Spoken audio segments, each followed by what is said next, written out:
Assalamualaikum warahmatullahi wabarakatuh. Bagaimana kabar teman-teman semua? Semoga kita sehat selalu, dan dilancarkan urusan di dunia dan akhiratnya. Amin Allahumma amin. Yuk kita lanjut ke kisah inspirasi. Sang pemabuk yang diabaikan. Sudah menjadi hukum sosial bahwa seseorang yang perbuatannya jelek dan sering menjadi gangguan bagi masyarakat, ia tidak akan diperdulikan lingkungannya ketika ia mengalami kesulitan atau bahkan meninggal.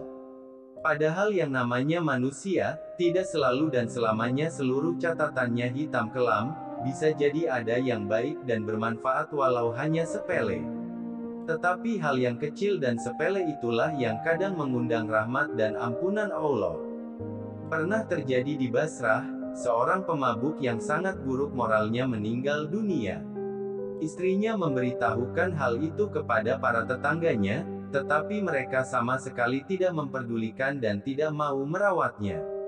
Karena itu ia memanggil 4 orang buruh upahan untuk merawat jenazahnya dan kemudian membawanya ke musola.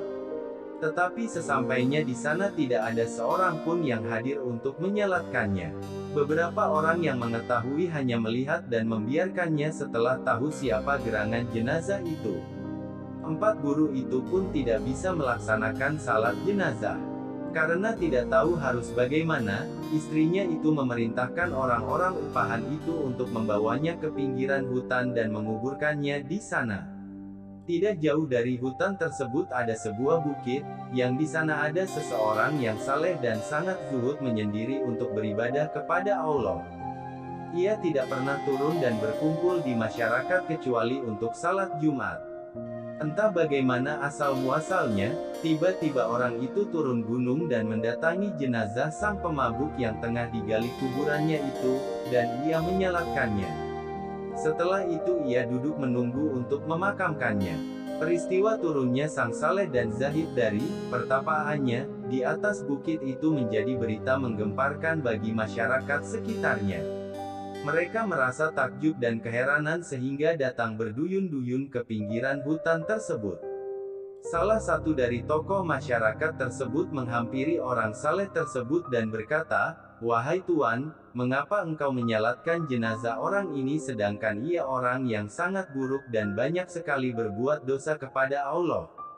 Orang saleh itu berkata, "Aku diperintahkan tentunya melalui ilham turun ke tempat ini karena ada jenazah seseorang yang telah diampuni oleh Allah, sedangkan tidak seorang pun di sana kecuali hanya istrinya."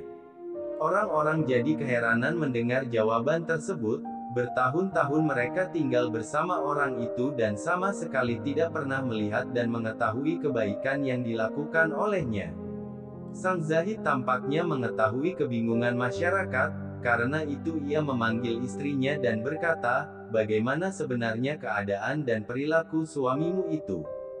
Sang istri berkata, "Seperti yang diketahui banyak orang, sepanjang hari ia hanya sibuk minum minuman keras khamr di kedai-kedai. Pulangnya di malam hari dalam keadaan mabuk dan tidak sadarkan diri. Seringkali ketika ia tersadar di waktu fajar, ia mandi dan wudhu kemudian salat subuh. Tetapi di pagi harinya ia kembali ke kedai-kedai untuk minum khamar seperti biasanya. Hanya saja di rumah kami tidak pernah kosong dari 1 atau 2 orang anak yatim, yang ia sangat menyayanginya melebihi anaknya sendiri. Dan di waktu sadarnya, ia selalu bermunajat sambil menangis sesenggukan, 'Ya Allah, di bagian jahanam yang manakah akan engkau tempatkan penjahat yakni dirinya sendiri ini?' Sang zahid berkata, 'Sungguh maha luas kasih sayang Allah, mungkin karena sangat sedikitnya kebaikan yang dilakukannya sehingga merasa rendah dan hina di hadapan Allah. Dan juga kesabarannya menanggung kehinaan dan cibiran sinis dari lingkungannya, yang mengundang rahmat dan ampunan Allah.' Mendengar penjelasan itu, anggota masyarakat yang hadir segera ikut menyalatkan jenazah pemabuk tersebut, dan ikut serta menguburkannya. Terima kasih telah setia menonton dan mendengarkan kisah-kisah inspirasi Islam. Semoga kita semua dilimpahkan rizkinya, sehat badannya, dan kuat imannya. Jangan lupa kewajiban kita sebagai umat Islam sholat wajib 5 waktu. Perbanyak sedekah biar rejeki berlimpah, hidup jadi berkah. Ikuti terus channel YouTube KS Inspirasi Islam, jangan lupa like, subscribe dan komentar. Ditunggu kisah-kisah inspirasi Islam berikutnya. Terima kasih. Wassalamualaikum warahmatullahi wabarakatuh.